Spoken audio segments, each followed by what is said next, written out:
Go ahead, student trustee Soror.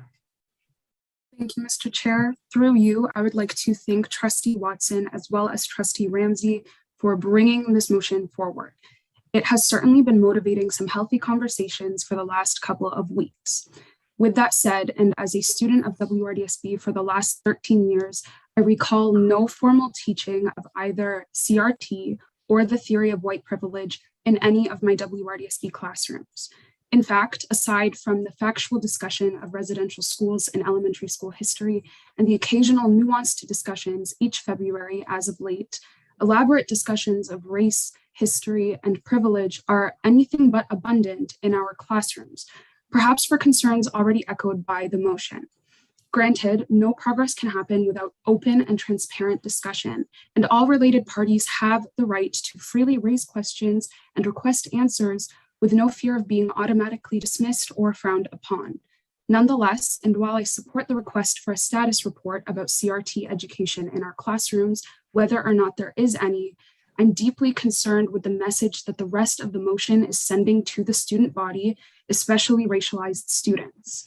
I'm confused that while the motion starts with a request for fact-finding, the rest of the motion is calling for action upon facts that are yet to be found, which in itself is establishing a reality for which we have no grounds yet to assume.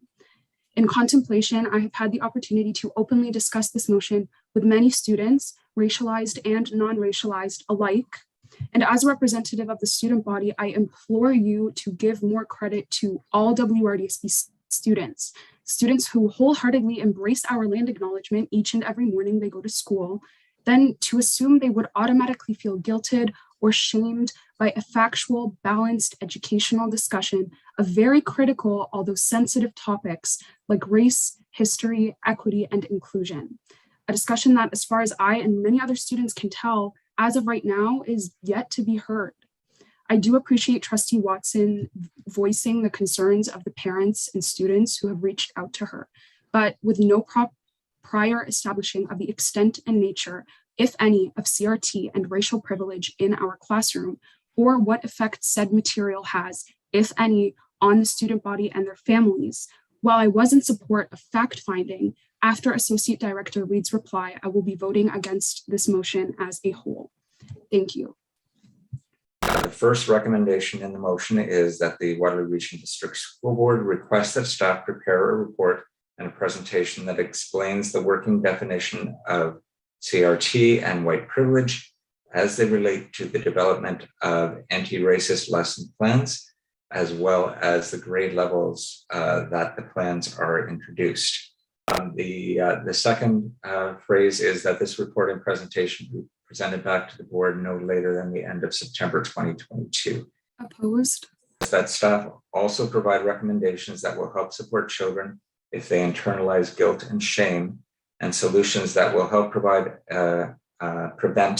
a possible stigma and or bias that could affect the school climate.